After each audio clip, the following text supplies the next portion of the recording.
Hello दोस्तों। तो आप सब बढ़िया होंगे, मज़े में होंगे। लास्ट के 1 और 2 लेक्चर भी आपने देख लिए होंगे, तो कुछ तो सीखा होगा।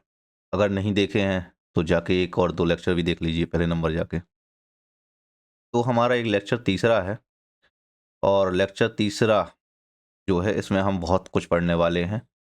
Preamble, amendment of the constitutions and basic structure. 3 चीज़ें हम इसमें पढ़ने वाले हैं। प्रीएम्बल, सेकंड है जो वो है अमेंडमेंट, कैसे हम अमेंडमेंट करते हैं इसमें। कॉन्स्टिट्यूशन में अमेंड कितने टाइप्स के होते हैं, उन सब के बारे में पढ़ लेंगे। और सबसे बड़ा इम्पोर्टेंट जो कई बार हो जाता है वो है बेसिक स्ट्रक्चर। बेसिक स्ट्रक्चर क्यों इम्पोर्टेंट है? तो इसलिए इम्पोर्टेंट है क्योंकि ये पार्लियामेंट की जो पावर है उस पर एक लिमिटेशन लगाता है। और ये बेसिक स्ट्रक्चर है जो इसका इमरजेंस कैसे हुआ, हम उसमें डिटेल में डिस्कशन करने वाले हैं इस वाले लेक्चर में।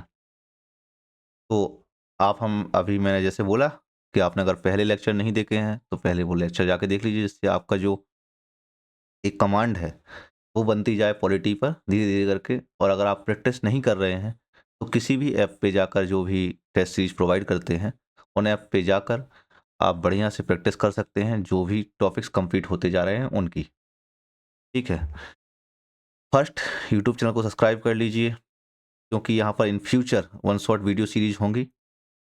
इसके अलावा और भी जो भी कुछ होंगे, PYQ सीरीज है, SSC के जितने भी एग्जाम हैं सबके हम PYQ भी कंप्लीट करवाएंगे। इसके अलावा प्रैक्टिस भी करवाएंगे टाइम टू टाइम। जब भी एग्जाम पास में आएगा तो हम उससे रिलेटेड क्वेश्चंस, जो भी सब्जेक्ट से रिलेटेड क्वेश्चन होंगे, प्रैक्टिस भी करवाएंगे। और आप टेलीग्राम चैनल भी ज्वाइन कर लीजिए, जहाँ पर अभी आपको प्रैक्टिस होंगे, PDF भी मिलेगी। इस जो एक लेक्चर हो रहा है इसकी PPT है, जो इसका PDF है, जो वो आपको सब कुछ मिलेगा। कहाँ पर? टेलीग्राम पर ही मिलेगा। लिंक आपको डिस्क्रिप्शन में मिल जाएगी। अभी हमारी कोई वेबसाइट नहीं है, तो सबसे पहले आप चैनल को सब्सक्राइब करिए, जिससे चैनल जल्दी ग्रोथ करे हमारा। तो फिर लेक्चर स्टार्ट करते हैं। Preamble of the constitution. What is preamble? आखिर प्रियम्बल होती क्या है? अगर आपने पहला लेक्चर लिया होगा तो आपको पता होगा कि ऑब्जेक्टिव रेजोल्यूशन आया था, जो नेहरू जी ने पेश किया हुआ था। ठीक है। अब जब प्रियम्बल जो है वही है एक प्रकार से, जो कि बताती है कि कॉन्स्टिट्यूशन में है क्या, आखिर कौन कौन से प्रिंसिपल्स हैं, वैल्यूज हैं, ऑब्जेक्टिव्स है, मतलब कॉन्स्टिट्यूशन का क्या क्या ऑब्जेक्ट है, ये सब कुछ कौन बता रहा है? प्रियम्बल बता रही है। ठीक है। तो इस प्रकार से अगर लिखा जाएगा एक छोटी सी लाइन, तो N introductory statement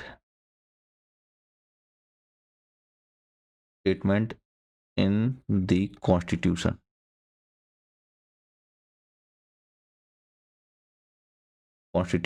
of India. तो बेसिकली एक प्रकार का स्टेटमेंट है जो कि कॉन्स्टिट्यूशन ऑफ इंडिया के बारे में बताता है।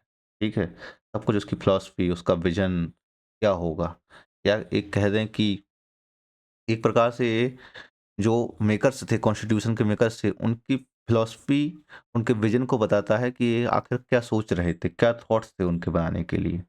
ठीक है। तो ऐसे ही प्रियम्बल के लिए कुछ लोगों ने कुछ बोला है, जैसे एन ए पालकी वाला थे जो, है ना? तो एन ए पालकी वाला थे जो, पालकी वाला, तो इन्होंने बोला दी आइडेंटिटी कार्ड है, एक प्रकार का आइडेंटिटी कार्ड थे। एक कॉन्स्टिट्यूशन का एक प्रकार से आइडेंटिटी कार्ड है। कौन है? प्रियम्बल। और इसी प्रकार से KM मुंशी जो थे, कन्हैयालाल मानिकलाल मुंशी, KM मुंशी, तो इन्होंने बोला कि एक प्रकार का पॉलिटिकल हॉरोस्कोप है, पॉलिटिकल हॉरोस्कोप है।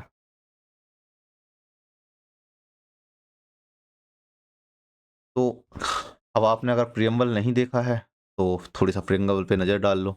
ये है हमारी हिंदी में प्रियम्बल, जो डिजाइनिंग बढ़िया से, हम भारत के लोग, भारत के संपूर्ण प्रभुत्व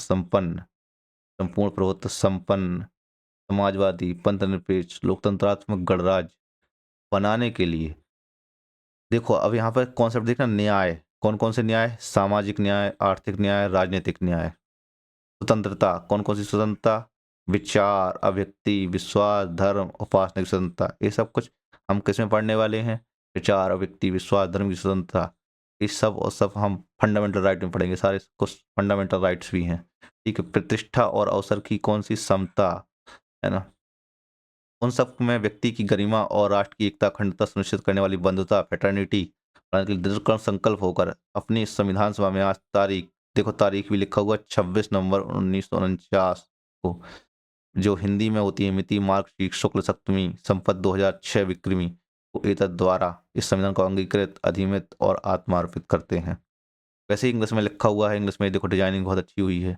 ठीक है, अगर आप यहाँ पे ध्यान से देखोगे तो be the people of India, अभी हम इन सब वर्ड्स के बारे में पढ़ने वाले हैं। Sovereign, socialist, secular, democratic, republic and to secure to all its citizens justice, social, economic and political liberty of thought, expression, belief, faith, and worship, equality of status and of opportunity, and to promote among to all fraternity, ensuring the dignity of individual and unity, integrity of the nation. In our Constituent Assembly, on this 26th day of November 1949, do the hereby adopted, enacted, and give to ourselves this Constitution.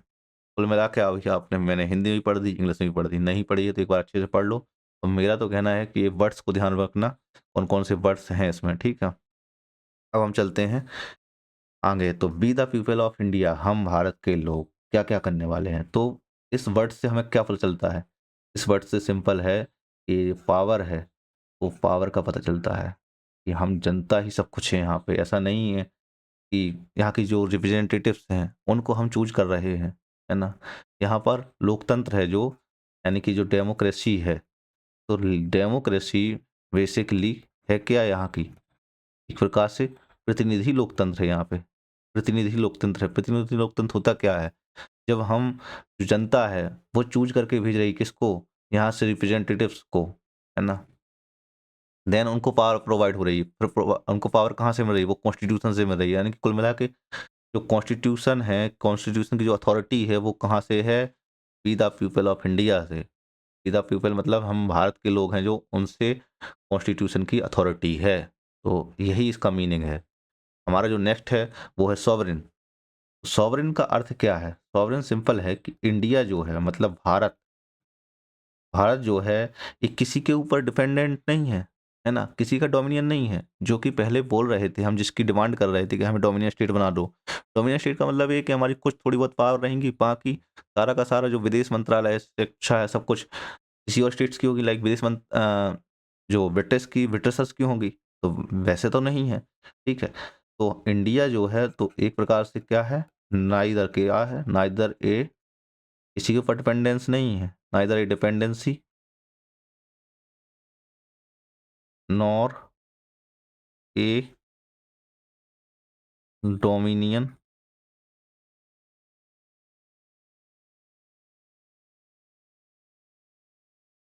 Dominion of any other nation, other nation but an independent state.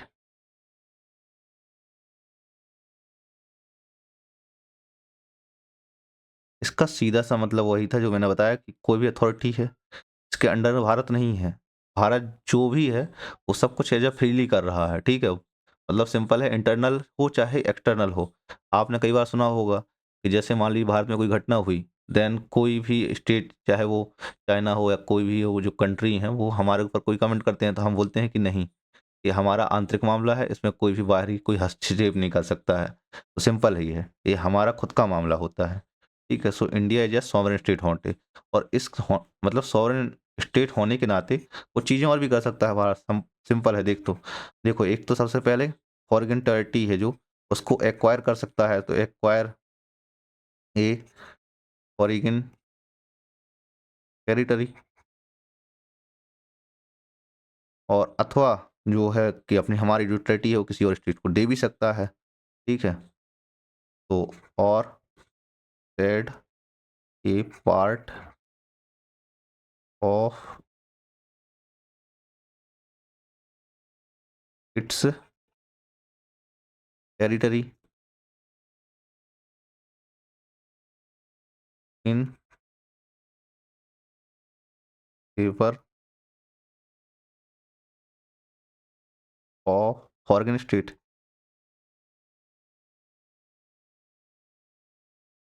Simple है, यही foreign sovereign की परिभाषा है। अगर कुछ और देखो आप, तो इसमें ज़्यादा कुछ है नहीं अभी सॉवरेन में, इतना ही था। बाकी ऐसा है कुछ और स्टेट्स को हमने एक्वायर भी किया हुआ था, जिसके बारे में हम अभी यूनिट एंड इट्स टेरिटरी वाले चैप्टर में पढ़ेंगे, है ना? जो हमने फॉरेन कंट्री नहीं थे, कुछ क्षेत्र थे जिनको हमने एक्वायर किया हुआ था, बाद में वो हमारे आज स्टेट्स के पार्ट हैं। बेसिकली वो हमारा ही पार्ट था, बट वहाँ पे बाहरियों का शासन था, जैसे पुर्तगालियों का शासन था, है ना? फ्रांसीसियों का शासन था, तो उसको हमने फिर बाद में as a under control India ने ले लिया था, ठीक है? अब हम चलते हैं सोशलिस्ट वर्ड पे। तो सोशलिस्ट बेसिकली है क्या? समाजवाद। समाजवाद सिंपल है कि जो भी संपत्ति है वो स्टेट्स की है, ये मान के चलता है, जो भी है सारी चीज़ें एक्वायर कर ली गई हैं, ठीक है? तो सोशलिस्ट जो वर्ड है ये हमने किससे ऐड किया हुआ था? 42nd अमेंडमेंट से हमने इसको ऐड कर लिया हुआ था 1976 में। इसमें ऐड कर लिया, प्रेम्बल में ऐड कर लिया हुआ था। हालाँकि देखो डीपीएसपी में ऑलरेडी कुछ ना कुछ कंटेंट मौजूद था, जो सोशलिस्ट को बता रहा था कि हम सोशलिस्ट स्टेट हैं। बट क्या है, डीपीएसपी तो जब तक लागू नहीं किया जाएगा, तब तक वो सिर्फ़ उसका कोई औचित्य नहीं है। जब तक पार्लियामेंट उसके लिए कानून नहीं बनाएगी, है ना? ये जुडिशरी तो जा नहीं सकते कि आप हमारे डीपीएसपी लागू कर दो। ठीक है, डी डीपीएसपी की हम जब पढ़ेंगे तब पता चलेगा आपको कि डिफरेंस क्या है। तो ऐसे ही सोशलिज़्म है जो, अब यहाँ का कई बार हमें लगता है कि सोशलिस्ट हमारा क्या है, हमने रसिया से लाया तो एकदम कम्युनिस्ट है, वादी हैं, हम साम्यवादी हो गए हैं, स्टेट समाजवादी स्टेट हो गए, नहीं। हमारा जो है समाजवाद ऐसा समाजवाद नहीं है। जो इंडियन ब्रांड है, एक डिफरेंट है बिल्कुल। हमारा खुद का एक ब्रांड है। वो ब्रांड क्या है? वो ब्रांड है डेमोक्रेटिक सोशलिज़्म। डेमोक्रेटिक सोशलिज़्म, है ना? जो कि बिलीव करता है, किसमें बिलीव करता है? मतलब faith in mixed economy. Mixed economy simple है। मतलब जो एक प्रकार से अगर बोला जाए, तो यहाँ पर पब्लिक और प्राइवेट दोनों एग्जिस्ट करते हैं। जब हम इकोनॉमी पढ़ेंगे तब हम मिक्स्ड इकोनॉमी का कॉन्सेप्ट बेहतर तरीके से जानेंगे, ठीक है? तो यहाँ पर क्या है, पब्लिक और प्राइवेट दोनों का ही एग्जिस्ट कर रहे हैं ना। कुछ संपत्ति है जो पब्लिक की है और कुछ है जो वो प्राइवेट की है। मतलब कुछ मार्केट जो है वो पब्लिक एक्वायर करता है और कुछ प्राइवेट भी, ठीक है? तो एक प्रकार से मिक्स्ड इकोनॉमी है यहाँ पे, है ना? तो जैसे सुप्रीम कोर्ट है, तो सुप्रीम कोर्ट ने बोला, है ना, कि जो डेमोक्रेटिक सोशलिज्म है ना? डेमोक्रेटिक सोशलिज्म के कुछ ना कुछ एम्स हैं, उद्देश्य हैं, जिससे इसके कुछ ना कुछ सोशलिज्म के कुछ एम्स हैं। क्या एम्स हो सकते हैं? कि सबसे पहले, है ना, प्रॉप पॉवर्टी को एंड करना, पॉवर्टी को समाप्त करना, यानी कि गरीबी को समाप्त करना, है ना? इसी प्रकार से जो डिसीजेज हैं, इनइक्वालिटी हैं, इनको भी समाप्त करना, है ना? तो इनइक्वालिटी यानी कि असमानता को कम करना, और डिसीजेज जो बीमारियां हैं उन पे कम करना। तो कुल मिला के जो इंडियन सोशलिज्म है ना, यानी कि डेमोक्रेटिक सोशलिज्म है, ये क्या बताता है? ये एक प्रकार से यहाँ पर जो है या बता रहा है, तो गांधीयन और मार्क्सिज्म का मिक्सड रूप है, जिसमें कि कहा जाता है कि गांधीयन की तरफ थोड़ी सा ज़्यादा झुकाव है। बस इंडियन सोशलिस्ट में इतना ही है। जो कि हमारा नेक्स्ट है सेकुलर। सेकुलर के बारे में हमने पिछले लेक्चर में पढ़ा हुआ था। अगर आपने वो लेक्चर नहीं देखा है तो पहले वो देख लो। हाँ, इसमें सिर्फ इतना ही जान लो, इस जो प्रियम्बल है तो 42nd अमेंडमेंट के द्वारा ऐड किया गया था, अमेंडमेंट के थ्रू ऐड किया गया था इसको। बस इतना ही है। इसको ध्यान रखो, मैंने बोला था 42nd अमेंडमेंट बहुत इंपॉर्टेंट अमेंडमेंट है, क्योंकि इसे एक तो मिनी कॉन्स्टिट्यूशन कहा जाता है। इसमें बहुत सारे कॉन्स्टिट्यूशन में बहुत सारी जगह पे चेंजेस किए गए थे। तो इसलिए ये इम्पोर्टेंट है। डेमोक्रेटिक, डेमोक्रेटिक है क्या? तो डेमोक्रेटिक में बेसिकली 2 वर्ड से मिलकर बना हुआ है। फर्स्ट आता है, 2 वर्ड कौन से हैं? ग्रीक वर्ड हैं। बेसिक से लेवल को जानना ज़रूरी है थोड़ी-सा। तो डेमोस और क्रेसिया। जो एसएससी के कुछ छोटे एग्ज़ाम होते हैं उनमें ये क्वेश्चन पूछ भी लेता है। तो डेमोस का मतलब होता है प्यूपिल,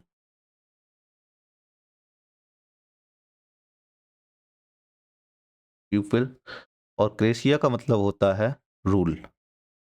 इसका रूल है, ये प्यूपिल के रूल है ना? तो कुल मिलाकर अगर आप देखोगे यहाँ पर, तो जो रूल है मतलब सुप्रीम है, जो यहाँ पे कौन सुप्रीम है? प्यूपिल सुप्रीम है इसमें, डेमोक्रेसी के अंदर, है ना?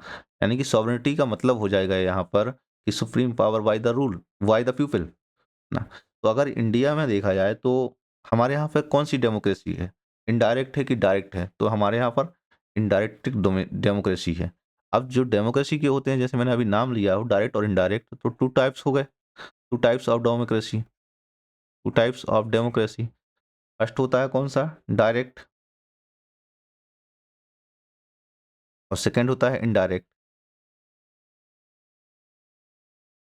डायरेक्ट में सिंपल है, जो भी पीपल है वो अपनी सुप्रीम पावर को डायरेक्टली एक्सरसाइज कर रही है ना? उसमें उसका डायरेक्ट इन्वॉल्वमेंट है, जो पीपल्स हैं, वहाँ के लोग हैं, जो जनता है वहाँ की। जबकि इनडायरेक्ट में ऐसा नहीं है, इनडायरेक्ट में ऐसा होता है कि हम अपने प्रतिनिधि यानी कि रिप्रेजेंटेटिव्स को चूज़ कर रहे हैं, है ना?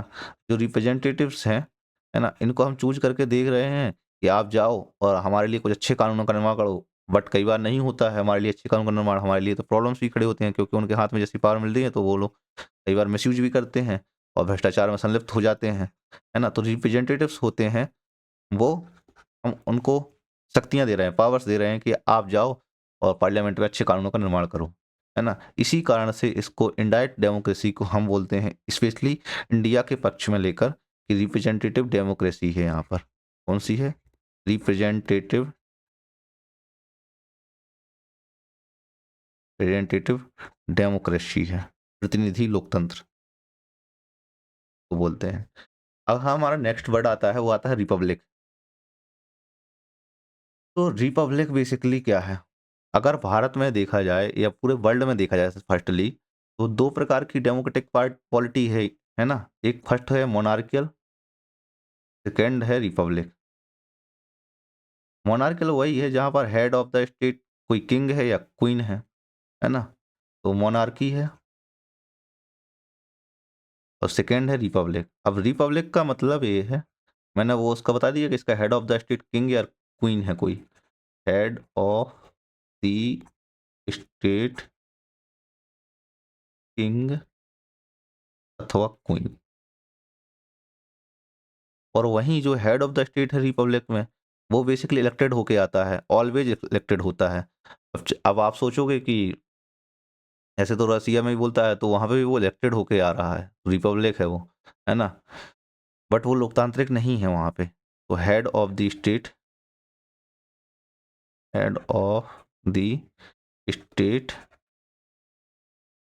इज ऑलवेज इलेक्टेड, ठीक है? अब चाहे वो डायरेक्टली हो, चाहे वो इनडायरेक्टली हो, डायरेक्टली या इनडायरेक्टली, कुछ भी हो सकता है। अब इंडिया के केस में क्या है कि हमारे यहाँ पर इनडायरेक्टली वो होता है, ठीक है? ऐसा नहीं है कि हम डायरेक्ट उनको चूज़ कर रहे हैं। फर्स्ट अब देखो, इंडियन कॉन्स्टिट्यूशन में अगर देखा जाए, तो जो रिपब्लिक टर्म है, तो ये हमें क्या बता रहा है ना? तो ये बता रहा है कि इंडिया में बेसिकली एक इलेक्टेड हेड होगा, है ना? अब देखो जैसे बताया, head state is always elected, so India में स्टेट जो होगा, रिपब्लिक जो प्रेसिडेंट है, वो इलेक्टेड होता है, हेड ऑफ द स्टेट, है ना? और जिसको हम बोलते क्या हैं? प्रेसिडेंट बोलते हैं। प्रेसिडेंट बोल रहे हैं इसको, ठीक है? और एक प्रकार क्या है, ये इनडायरेक्टली ही आ रहा है, और फिक्स्ड पीरियड कितना है इसका? 5 ईयर्स पीरियड है। तो मैंने पहले ही बताया हुआ है कि रिपब्लिक की परिभाषा क्या हुआ है? Head of the state is the always elected, directly या इनडायरेक्टली। तो देखो, स्टेट इलेक्टेड हो रहा है, दूसरा क्या है इनडायरेक्टली है ना? और फिर कितना पीरियड के लिए? 5 ईयर्स के लिए। ठीक है, जब हम राष्ट्रपति का चुनाव पढ़ेंगे तब हम आपको बताएँगे कि कैसे चुनाव होता है उसका, ठीक है? अब जो हमें बेसिकली ये बता क्या रहा है ना? ऐसा नहीं है कि और हाँ, जो कि सारी की सारी पावर इसको मिली हुई है, हेड ऑफ द स्टेट को मिली हुई है, प्रेसिडेंट को मिली हुई नहीं, है ना? जो सारी की सारी जो पावर हैं, वो अभी भी जनता के पास है। जनता रिप्रेजेंटेटिव्स को चुनती है, रिप्रेजेंटेटिव्स को वो हेड ऑफ द स्टेट को चूज़ कर रहा है ना? फिर आता है हमारा नेक्स्ट वर्ड जस्टिस। तो जस्टिस में अभी हमने देखा ना सामाजिक, आर्थिक, राजनीतिक न्याय 3 मतलब सोशल, इकोनॉमिक एंड पॉलिटिकल न्याय की बात कर रही है प्रियम्बल, है ना? तो 3 अलग-अलग चीज़ों की बात कर रही है। अगर हम सोशल जस्टिस की बात करते हैं, है ना? पहले हम तीनों वर्ड्स लिख लेते हैं यहाँ पर। कौन-कौन से? सोशल जस्टिस,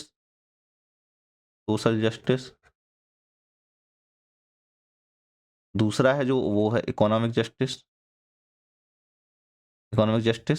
और तीसरा जो है वो है पॉलिटिकल जस्टिस। अब सोशल जस्टिस है क्या? सोशल जस्टिस बेसिकली क्या है कि जो ये बता रहा है कि जो ऑल सिटीजन्स हैं मतलब सिटीजन्स हैं, वो उनके साथ इक्वल ट्रीटमेंट होगा, किसी के साथ कोई भी भेदभाव नहीं होगा, चाहे वो कास्ट से रिलेटेड हो, कलर रिलेटेड हो, रेस रिलेटेड हो, रिलीजन, सेक्स और जो भी है अधिक, इन सब के मतलब सिंपल है, कोई भी नागरिक के प्रति किसी भी प्रकार का सामाजिक भेदभाव नहीं होगा, है ना? यही हमें बता रहा है। और वहीं इकोनॉमिक जो बता रहा है, ये भी सिंपल ही है। देखो, परिभाषा सिंपल जोड़ दो वहीं पे, है ना? अब ऐसा हो नहीं पब्लिक एम्प्लॉयमेंट के लिए जा रहे हैं हम, कहीं पे भी, है ना? तो वहाँ पर पब्लिक क्या, कोई भी निजी कहीं पे भी जा रहे हैं, तो वहाँ पे भी आर्थिक रूप से आपके साथ भेदभाव हो रहा है, कि नहीं आपके पास तो पैसे नहीं है, तो हम आपको नहीं इंटरव्यू एज़ फेयर होंगे वहाँ पे, ठीक है? तो नॉन डिस्क्रिमिनेशन होगा एज़ बिटवीन प्लेस, लाइक जो बेसिस ऑफ फैक्टर्स हैं इकोनॉमिक्स के ना, उसके आधार पे कोई भी भेदभाव नहीं होगा, है ना? या जो भी इनइक्वालिटीज़ हैं, आर्थिक असमानताएँ हैं, उनको समाप्त करने की कोशिश की जाएगी, ठीक है?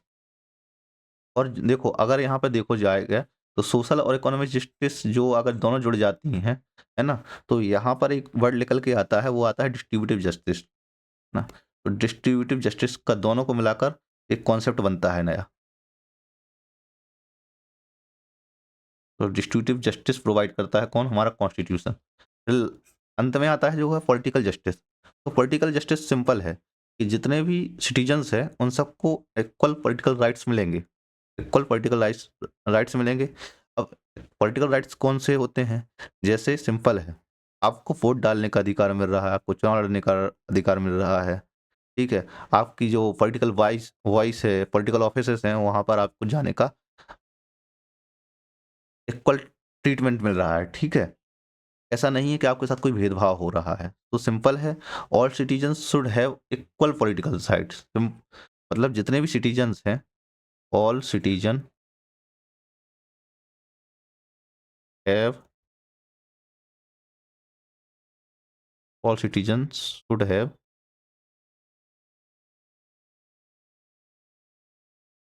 Equal political rights.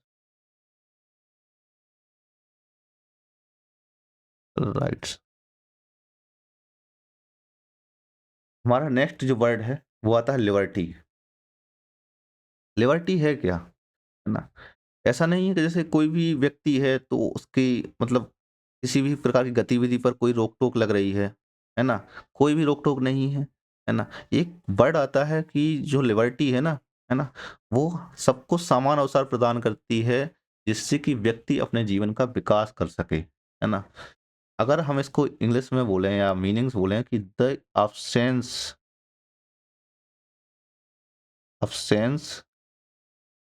Of restraints on the activities on the activities of individuals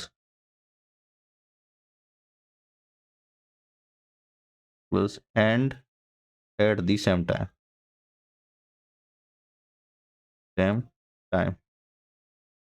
simple है providing opportunity for the all individuals.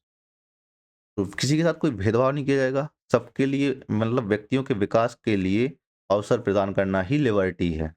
ए आद मीनिंग रखना। कई बार उसमें आ जाएगा मीनिंग कि लिबर्टी क्या है।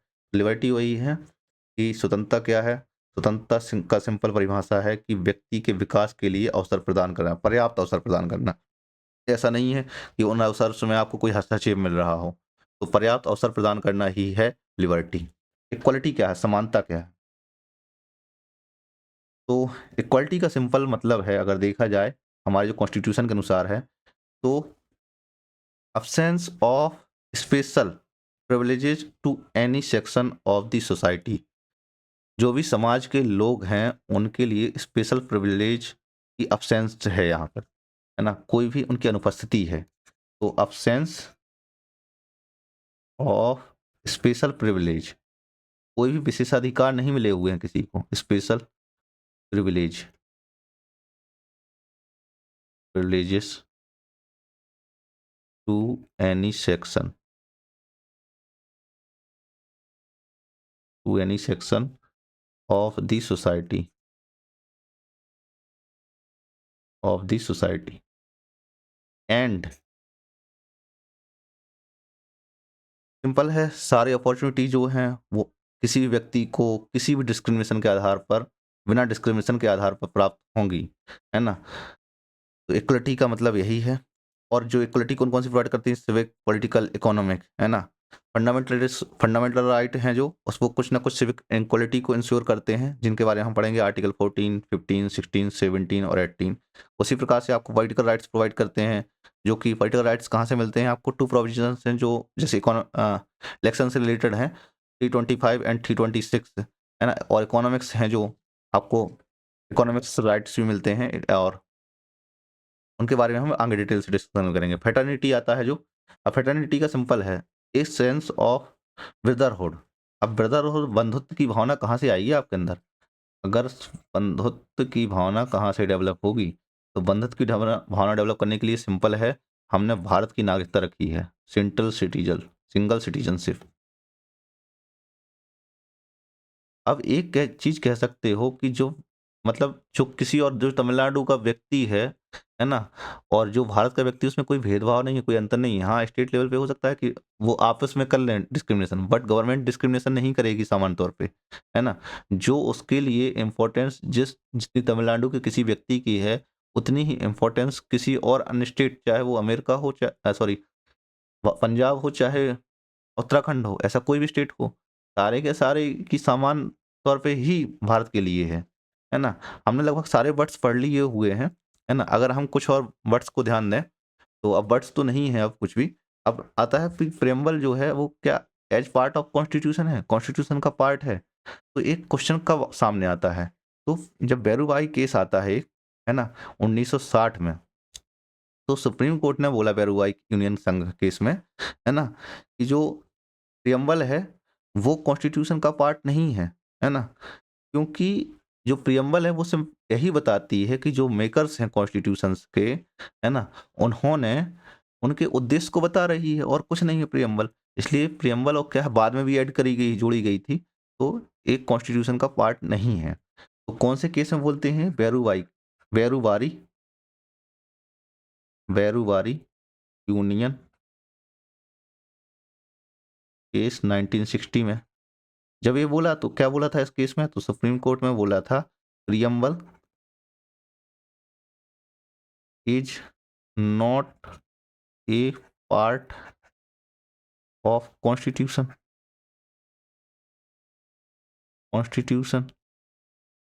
बट बट जब वर्ड आ जाता है ना, तो समझ लो दूसरी बार मतलब कुछ ना कुछ चेंजेस हो गए हैं। तो इसी प्रकार से बट केशवानंद भारती में, केशवा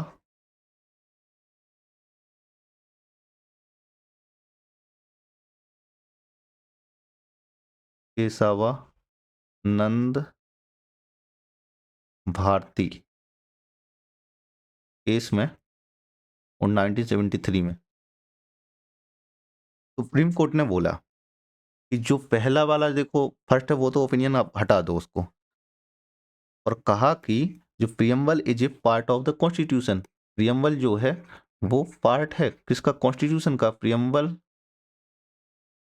is a part of the constitution.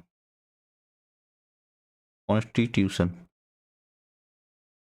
और साथ में ये बोला कि देखो जो पार्लियामेंट है ना, वो इसमें संशोधन भी कर सकती है। केशवानंद भारती की इसमें भी बोली है ना, तो इसमें संशोधन भी कर सकती है।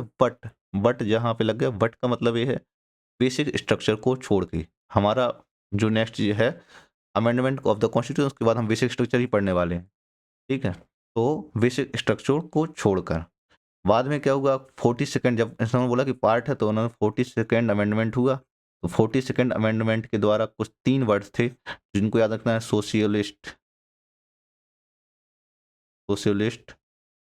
सेकुलर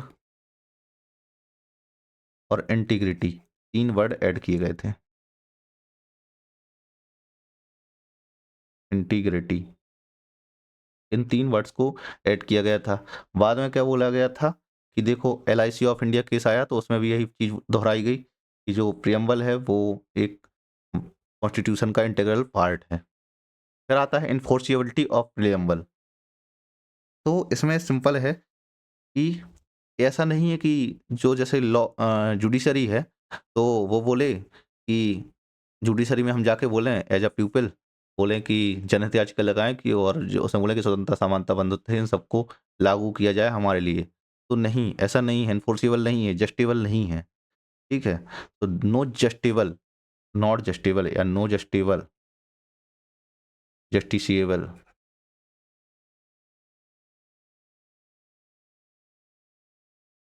नॉट जस्टिबल है, सिंपल है ना। प्रियम्बल जो है, अब यहाँ पर एक बार तो कई बार क्वेश्चन आता है कि क्या ये सोर्स ऑफ पावर है, नहीं। तो preamble is not neither a source of power to legislature nor a prohibition upon the powers of legislature, ना ही किसी प्रकार का कोई प्रोहिबिशन लगाती है कि आप लिमिट लगाती है।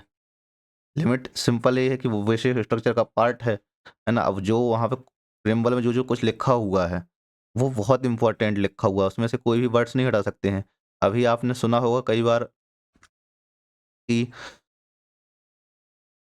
एक उठता है कि जो 3 वर्ड्स ऐड किए गए थे, सोशलिस्ट और सेकुलर, सोशलिस्ट और सेकुलर वर्ड को हटा देना चाहिए प्रेम्बल से, है ना, क्योंकि ये सिर्फ लगाता है बट पॉसिबल ही नहीं है ना, क्योंकि ये सारा का सारा सेकुलर तो एक तो बेसिक स्ट्रक्चर का पार्ट है। हाँ, अब न्यायालय बोल दे बाद में, न्यायालय के जो केशवानंद भारती है वो 13 जजों की पीठ थी। अब 13 जजों की मतलब अगर 15 जजों की पीठ जब बोल देगी तब चेंजेस हो सकते हैं बेसिक स्ट्रक्चर में, बाकी कोई चेंजेस नहीं हो सकते हैं। अभी हम बेसिक स्ट्रक्चर को पढ़ने वाले हैं थोड़ी देर से। हमारा जो सेकंड आता है वो आता है अमेंडमेंट ऑफ द कॉन्स्टिट्यूशन। अभी हमने देखो इसमें 3 चीजें ऐड कर ली थी, preamble, amendment of the constitution, इसके बाद basic structure. Amendment of the constitution, तो अभी अभी अगर आपको लेक्चर की PDF चाहिए है तो वो टेलीग्राम पे ज्वाइन कर लें, ठीक है। और अगर आपके कोई डाउट होते हैं तो वो आप कमेंट में डालते जाएं। कमेंट में जिस दिन भी लाइव सेशन होगा सारे के सारे कमेंट का स्क्रीनशॉट लूंगा, एक एक वाइज क्वेश्चन उठाऊंगा कि हाँ आपने ये डाउट पूछा है, उसका हम सीधा सीधा जवाब देंगे। और फिर आप देखना का आपको लाइव सेशन चाहिए या नहीं चाहिए। टाइप्स ऑफ अमेंडमेंट आता है, तो पिछले लेक्चर में थोड़ी सी बातचीत हुई थी अमेंडमेंट को लेकर। तो बेसिकली थ्री टाइप्स हैं अमेंडमेंट के, 3 वेज हैं जिसके माध्यम से कॉन्स्टिट्यूशन में अमेंडमेंट किया जा सकता है। फर्स्ट जो है वो है सिंपल मेजोरिटी। सिंपल मेजोरिटी का मतलब एक ही है, सिंपल मेजोरिटी, सिंपल बहुमत, साधारण बहुमत, simple majority of the parliament. इसका मतलब ये है कि मोर देन मतलब 50% से अधिक मेंबर्स हैं प्रेजेंट एंड वोटिंग, जो भी आए हैं उनकी 50% से अधिक वोटिंग होनी चाहिए, बस बात खत्म, और वो पास हो गया। अगर आप देखो इसमें देखा जाए, यहाँ पर आप लिख सकते हैं कि more than 50% of the members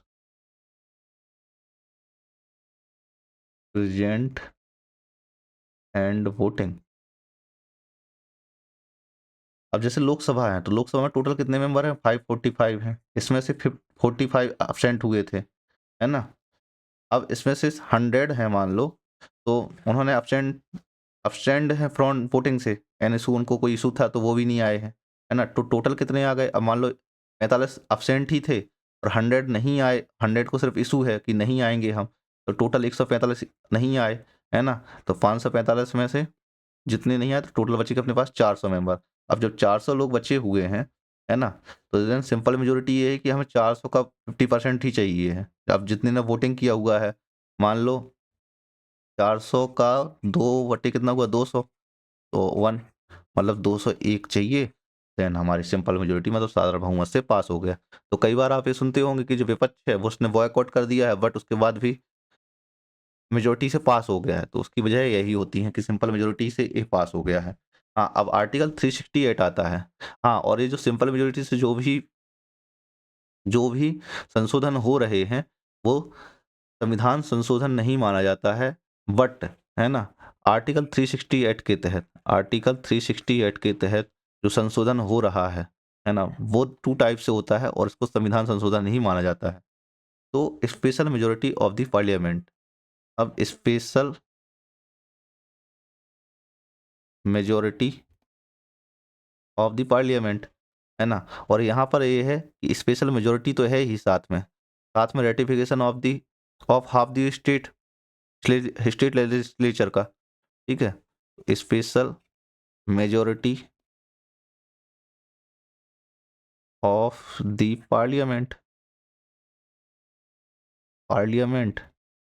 place, यानी रेटिफिकेशन मतलब सहमति चाहिए है, ratification of ratification of half the state legislature हैं, वो भी इसको पास करेंगी तभी ही पास होगा। इसका मतलब ये बहुत कठिन है, आसान नहीं होगा इसको पास करवाना। देन अब स्पेशल मेजोरिटी देखा जाए तो यहाँ पर 2 रिक्वायरमेंट्स हैं। फर्स्ट तो ये है कि जो है, एक तो मेजोरिटी चाहिए है, टोटल मेंबरशिप है उसमें से, टोटल मेंबर्स की मेजोरिटी चाहिए है, वो भी दोनों ही हाउसेस में, पार्लियामेंट के जो दोनों हाउसेस है, अपर हाउस और लोअर हाउस, वहाँ से, ठीक है। और टोटल मेजोरिटी का मतलब ये है कि अगर मान लीजिए आप, यहाँ पर मेजोरिटी का मतलब ये है कि 50% चाहिए हमें, है ना, मोर देन 50% ऑफ 45, 545 से, है ना। अब इसका मतलब सिंपल है कि हमें 273 वोट चाहिए हैं, 273 वोट चाहिए हैं। अभी पहला कॉन्सेप्ट लगा लो, वही समझ में आ जाएगा आपको, 273 वोट्स क्यों चाहिए हैं, ठीक है। और इसमें दूसरा आ जाता है जो वो है 2/3 मेजोरिटी, है ना। जो भी मेजोरिटी है मेंबर्स प्रेजेंट एंड वोटिंग का चाहिए, है ना। प्रेजेंट एंड वोटिंग वाला भी वही मतलब है कि जो भी एब्सेंट है और एब्सेंट है उन सबको छोड़ के 2/3 चाहिए, उसका भी हमें चाहिए, है ना। ऐसा नहीं है 2/3 से बिना हो जाएगा। फाइनल रिक्वायरमेंट अगर देखी जाए तो एक सिंपल है, दोनों को जब पास करेंगे ना ये, तो देखो 273 तो चाहिए ही चाहिए है ना। 2/3 मेजोरिटी में चाहिए हैं लगभग 334 वोट। अगर इसका कॉन्सेप्ट जानना है तो पहले आप कमेंट में बताओ, जो लाइव सेशन में बताएंगे हम, क्योंकि टाइम टेकिंग हो जाते हैं लेक्चर, फिर आपको लगता है बोरिंग हो गए हैं, ठीक है। तो आप कमेंट्स में बताओ तो ये लाइव सेशन में समझाएंगे कि कैसे वोटिंग्स चलता है, वोटिंग वाला सिस्टम। फिर ऐसा ही स्पेशल मेजोरिटी आता है plus ratification of the state, half of states. अगर मान लीजिए जैसे 28 स्टेट्स हैं, तो 20 स्टेट्स में से कम 15 स्टेट्स का हमें रेटिफिकेशन चाहिए है ना, more than half of the states होता है। इसका भी सिंपल ही कॉन्सेप्ट था स्पेशल मेजोरिटी का, मैंने आपको वही समझा दिया है। तो एक और चीज़ है यहाँ पर, अभी मैंने तो बताया 368 के तहत, बट ऐसे कई सारे प्रोविजंस हैं, है ना। मैंने ये सारा कुछ लिखा हुआ था यहाँ पे, बट छूट गया, कोई नहीं। स्पेशल सिंपल सबको समझाने के लिए लिखा हुआ था। अगर आप देखा जाए इसमें, है ना, तो जैसे जो भी, मतलब एक और चीज़ है आर्टिकल, जैसे एक और है, कई सारे ऐसे आर्टिकल्स हैं जिनमें उसमें खुद स्पेसिफिक लिखा हुआ है कि इसमें इसके आधार पर ही संशोधन किया जाएगा। तो जैसे आर्टिकल 249 है ना, जो कि अगर नेशनल इंटरेस्ट में स्टेट लिस्ट को संशोधन करना है तो उसका क्या तरीका होगा, तो सिंपल है। 249 में उसमें लिखा हुआ तरीका कि आपको राज्यसभा में एक रेजोल्यूशन पास करना होगा सबसे पहले, वो भी कितने 2/3 मेजोरिटी के साथ ही, है ना, जो कि 1 साल तक ही वैलिड होगा। इसके बारे में हम आगे पढ़ेंगे, है ना। आर्टिकल 61, आर्टिकल 61 किस चीज से रिलेटेड है ना, ये इम्पीचमेंट से रिलेटेड है, इम्पीचमेंट प्रोसेस है। और किसके लिए? प्रेसिडेंट ऑफ इंडिया के लिए, जो कि सिंपल है। दोनों ही रेजोल्यूशन मतलब अपर हाउस और लोअर हाउस में मेजोरिटी के साथ पास होगा रेजोल्यूशन, तभी इम्पीचमेंट की प्रोसेस चलेगी। ठीक है। अब हमारा जो नेक्स्ट आ जाता है वो आ जाता है basic structure of the constitution. अगर basic structure of the constitution में हम देखें, है ना, तो सबसे पहला क्वेश्चन आता है कि इसका इमरजेंस कैसे हो रहा है, इमरजेंस कैसे हुआ है। तो एक क्वेश्चन था जो सुप्रीम कोर्ट के सामने सीधे सीधे बार बार ही आ रहा था। शुरुआत जैसे ही सुप्रीम संविधान लागू हुआ और सबसे पहले उनके सामने एक प्रश्न आया कि जो आर्टिकल 368 है उसके आधार पर क्या फंडामेंटल राइट्स को हम अमेंड कर सकते हैं, है ना। तो सुप्रीम कोर्ट ने बोला यार इसमें क्या बड़ी बात है, आप अमेंड कर दो, है ना, अमेंड करने में क्या प्रॉब्लम है। तो इसके तहत पे क्या हुआ था, फर्स्ट अमेंडमेंट हुआ था, है ना। फर्स्ट अमेंडमेंट होता है जब first amendment first amendment act 1951। अब इससे क्या हुआ कि फंडामेंटल राइट्स को सीमित किया गया था, कटौती की गई थी। जैसे राइट टू प्रॉपर्टी था, इसको हटा दिया गया था, राइट टू प्रॉपर्टी को, मतलब हटा नहीं गया था, इसको सीमित कर दिया गया था प्रॉपर्टी को, है ना। तो बाद में क्या हुआ कि इसकी कॉन्स्टिट्यूशनल वैलिडिटी चेक करने के लिए सुप्रीम कोर्ट में चुनौती दी गई। जब सुप्रीम कोर्ट में चुनौती दी गई तो शंकर प्रसाद केस आया, है ना। अब यहाँ पे केस याद रखते जाना कौन किसके बाद आया, क्योंकि ये थोड़ी सा इंपॉर्टेंट हो जाएगा यहाँ पे, है ना। तो सुप्रीम कोर्ट में केस आता है, कौन सा, शंकरी। मैं इमरजेंस बता रहा हूँ, यहाँ पे एक चीज ध्यान रखना, कंफ्यूज मत होना। शंकरी प्रसाद, अभी जब मैं बताऊंगा कि बेसिक स्ट्रक्चर का यहाँ से नहीं है कि आज से शंकरी प्रसाद से मतलब आ गई थी, बेसिक स्ट्रक्चर का पार्ट बन गया था, नहीं नहीं ऐसा नहीं है। तो ध्यान रखना अभी पहले। तो सुप्रीम कोर्ट ने बोला शंकरी प्रसाद केस में कि जो पावर है आर्टिकल 368 के तहत, है ना, फंडामेंटल राइट्स को मतलब अमेंडमेंट कर सकती है, कोई इसमें प्रॉब्लम नहीं है। ठीक है। और बढ़िया से एडिट कर सकती है। तो इसमें बोला, सुप्रीम कोर्ट ने बोल दिया था कि जो आर्टिकल 368 के तहत है, आर्टिकल 368 के तहत है, also include the power to amend fundamental rights, amend fundamental rights. ये सिंपल लिखा हुआ बताया सुप्रीम कोर्ट ने कहा।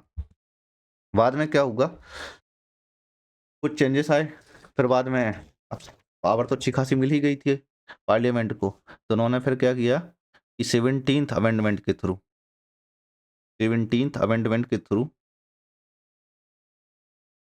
17th अमेंडमेंट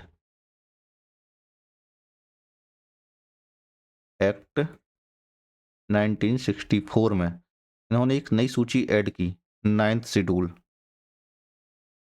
नाइन्थ शेड्यूल जब ऐड की तो बेसिकली नाइन्थ शेड्यूल में था क्या, तो नाइन्थ शेड्यूल में ये था कि अगर इसमें कोई भी हम लॉ डाल देते हैं, नाइन्थ शेड्यूल के अंदर कर देते हैं, तो देन उसको चैलेंज नहीं किया जा सकता कोर्ट के अंदर, है ना, कोर्ट के अंदर नहीं कर सकते। तो अब इसके बाद क्या हुआ कि इसकी कॉन्स्टिट्यूशनल वैलिडिटी चेक करने के लिए सुप्रीम कोर्ट में एक याचिका दायर की गई, है ना। जब याचिका दायर की गई तो इसके नाम से एक केस बना, गोलकनाथ केस। तो गोलकनाथ केस 1967 में सुप्रीम कोर्ट ने कहा कि जो फंडामेंटल राइट्स हैं ये ट्रांसेंडेंटल हैं, यानी कि मतलब लोकोत्तर या इम्यूटेबल, अपरिवर्तनीय है, इनमें कोई परिवर्तन नहीं किया जा सकता है।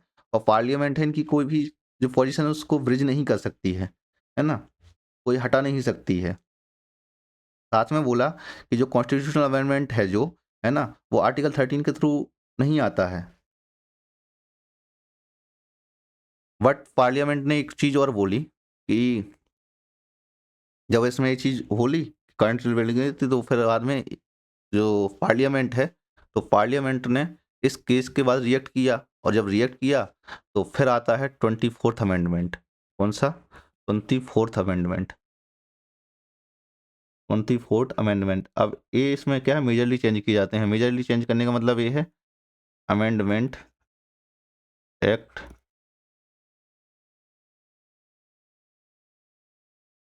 1971 जब चेंजेस किए जा रहे हैं इसमें, है ना? तो इसमें बोला कि आर्टिकल 30, इसमें 2 मेजर चेंज किए गए, आर्टिकल 13, है ना? और आर्टिकल 368। आर्टिकल 13 के तहत बोला गया कि जो एक्ट है ना? यानी कि जो कोई भी एक्ट होगा, है ना? सब कुछ लॉ है, वो आर्टिकल 13 के तहत नहीं आएगा, ठीक है?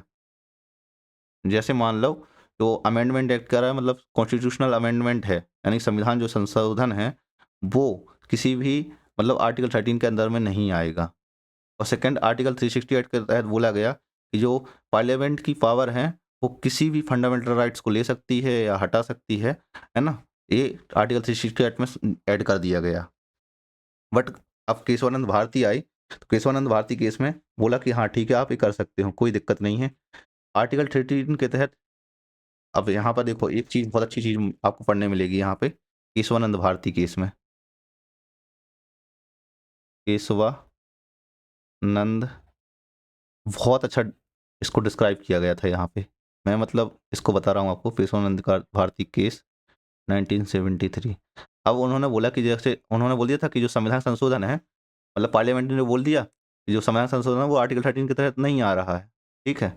और उन्होंने बोला कि आर्टिकल 368 के तहत कुछ भी चेंज करने का अधिकार है, फंड यहाँ तक कि फंडामेंटल राइट्स को। तो केशवानंद भारती केस में सुप्रीम कोर्ट ने बोला कि हाँ, ये बिल्कुल सही है, जो आप बोल रहे हो एकदम सत्य है, कोई गलत बात नहीं है, कुछ भी गलत बात नहीं है। आर्टिकल 13 के तहत संविधान संशोधन नहीं आता, कोई बात नहीं। आर्टिकल 368 के तहत आप कुछ भी चेंज कर सकते हो, एक बैलेंस्ड अप्रोच अपनाते हैं, ठीक है? आप कर देना जो भी करना है। संवैधानिक संशोधन है, आप उससे कुछ भी इरिटेट कर रहे हो, है ना? लेकिन अगर अगर आप बेसिक स्ट्रक्चर, संविधान की जो मूल संरचना है, बेसिक स्ट्रक्चर को छुएंगे, तो आपकी कॉन्स्टिट्यूशनल वैलिडिटी चेक होगी एज सुप्रीम कोर्ट में आर्टिकल 13 के तहत। तो कुल मिला के संविधान संशोधन एक विधि लॉ नहीं है। इसके तहत आर्टिकल 13 के तहत उन्होंने बोला, आर्टिकल 13 के तहत संविधान संशोधन कोई विधि नहीं है, लेकिन अगर यह मूल संरचना यानी बेसिक स्ट्रक्चर को, है ना, कुछ भी प्रॉब्लम करता है, तो जुडिशियल रिव्यू यानी कि सुप्रीम कोर्ट में इसको जुडिशियल रिव्यू के लिए भेजा जा सकता है। सिंपल ये बोला हुआ है। और आर्टिकल 368 के तहत भी इन्होंने बोला ठीक है, आर्टिकल 368 के तहत स्पेशल मेजोरिटी के साथ आप कॉन्स्टिट्यूशन में कुछ भी चेंज कर सकते हो, कोई भी प्रॉब्लम नहीं है, बढ़िया चेंज करो। बट यहाँ पे भी बट है कि बेसिक स्ट्रक्चर को नहीं चेंज कर सकते हो, ना ही आप उसमें हटा सकते हो, ना ही उसमें कोई परिवर्तन कर सकते हो। बाद में इस बात को भी, ये तो उनको कुछ कुछ जमी नहीं, है ना? उन्होंने कहा नहीं नहीं, ऐसा भी नहीं है। फिर पार्लियामेंट ने फिर एक और अमेंडमेंट लेके आई, है ना, 39th अमेंडमेंट 1975 में। बाद में तो आपको पता ही है कि 42nd अमेंडमेंट में कितने सारे चेंजेस किए गए थे, ठीक है? तो इन्होंने भी बहुत सारे चेंजेस किए, लेकिन सुप्रीम कोर्ट ने, और यहाँ तक कि जुडिशियल रिव्यू है उसको सीमित कर दिया गया। तो इंदिरा नेहरू गांधी केस में 1975 में सुप्रीम कोर्ट ने बोला कि जो बेसिक स्ट्रक्चर है ना, वो एक पार्ट है, और जो पार्लियामेंट है उसके बियॉन्ड नहीं जा सकती है, ठीक है?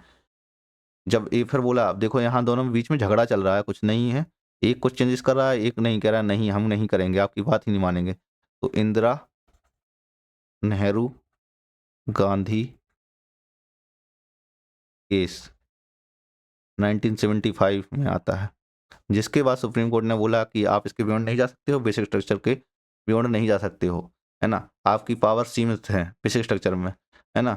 इंदिरा गांधी नेहरू केस में बोलता है, तो फिर बाद में पार्लियामेंट फिर रिएक्ट करती है, और 42nd अमेंडमेंट में, 42nd अमेंडमेंट 1976 में बहुत सारे चेंजेस किए जाते हैं, है ना? और ये चेंजेस करके आर्टिकल 368 डिक्लेयर करता है कि नो लिमिटेशन, कोई लिमिटेशन नहीं है ना? यहाँ तक कि जुडिशियल रिव्यू है, उसको भी उन्होंने बोला कोई भी अमेंडमेंट को क्वेश्चन नहीं किया जा सकता हाई कोर्ट में, है ना? यहाँ तक कि जुडिशियल रिव्यू को सीमित कर दिया गया। लेकिन सुप्रीम कोर्ट ने फिर बोला 1980 में मिनर्वा मिल्स केस में, अब इसके बाद हार चुकी है कौन? पार्लियामेंट की। हम तो यार इतने संशोधन कर चुके हैं, ये सुनने को ही नहीं है ना? मिनर्वा मिल्स केस में, है ना? और उन्होंने बोला कि जो भी ये प्रोविजंस है, जैसे क्वेश्चंस नहीं किया जा सकता है अमेंडमेंट को, तो उसको इनवैलिड कर दिया और बोला कि जुडिशियल रिव्यू है, वो एक बेसिक फीचर है कॉन्स्टिट्यूशन का, है ना? और बाद में एक केस आया वामन राव केस 1981, जिसमें कि बोल दिया गया कि सबसे पहले 24 अप्रैल 1973 के पहले जो भी कुछ हुआ है उसमें कुछ भी छोड़ दीजिए, लेकिन 24 अप्रैल 1973 के बाद पार्लियामेंट के पास सिर्फ इतना ही है कि वो अमेंडमेंट कर सकती है पूरे कॉन्स्टिट्यूशन को, लेकिन यह लिमिट रहेगी। लिमिट ये है कि बेसिक स्ट्रक्चर को संशोधित नहीं कर सकती। तो सबसे पहले हमारे अब दिमाग में क्वेश्चन आता है, इतना सारा पढ़ लिया लेकिन इसमें मतलब का क्या है? तो मतलब का सिर्फ एक ही चीज़ है, वो है कि बेसिक स्ट्रक्चर स्ट्रक्चर कहाँ से आई, किस किस केस से आई? तो केस है केशवानंद भारती, केशवानंद भारती केस से ही आई। और कौन से? 1973 में। अब क्वेश्चन आता है कई बार एक और कि अब इनको लगाने के लिए 42nd अमेंडमेंट पहले या हुआ आया कि तो ये बाद में आया था 42nd अमेंडमेंट, ठीक है, 1976 में। तो इनको याद रख लीजिए, यही चीज़ें इंपॉर्टेंट है। बाकी बेसिक स्ट्रक्चर में बहुत सारी चीज़ें इंपॉर्टेंट नहीं है। अब बेसिक स्ट्रक्चर में आपको याद नहीं रखना है कि कौन कौन सी चीज़ें बेसिक स्ट्रक्चर का पार्ट है, बस इतना ही है। बेसिक स्ट्रक्चर के लिए केशवानंद भारती केस 1973 में इसका प्रॉपरली इमरजेंस हुआ था। हालांकि एक हिस्ट्री है तो वो हिस्ट्री ज़्यादा कुछ पढ़ने की जरूरत नहीं है हिस्ट्री, लेकिन फिर भी समझ लीजिए कि क्या क्या मैंने वो बता दी है आपको, ठीक है। अब आप बता सकते हैं लेक्चर में आपको क्या कैसा कैसा अच्छा लगा है कि नहीं लगा है, तो कमेंट के माध्यम से बताएं, ठीक है। और हमारा जो नेक्स्ट लेक्चर है वो लगातार ही चलते रहेंगे, ठीक है। और अगर आपने लास्ट के लेक्चर नहीं देखे हैं और ये वाला लेक्चर प्रॉपर वे में देख लिया तो आप अपने जाइए, प्रैक्टिस करिए। नोट्स बनाने की ज़रूरत तो है ही, अगर आपको लगे तो आपने जो मैंने रिटर्न करवाया होगा उसको लिख सकते हैं, ठीक है। यूट्यूब को सब्सक्राइब कर लीजिए। टेलीग्राम की लिंक डिस्क्रिप्शन में, जहाँ पर पीडीएफ और पीवाई की प्रैक्टिसेस चलेंगे। सब कुछ धीरे धीरे होगा, जल्द ही हमारी वेबसाइट लॉन्च होगी, उसमें से आपको पीवाईक्यू आपको प्रैक्टिसेस मिलेंगे सारा कुछ। और ये जो लेक्चर हो रहे हैं इनकी भी प्रैक्टिसेस आपको सब कुछ वेबसाइट्स में मिल जाएगी। थैंक यू, धन्यवाद।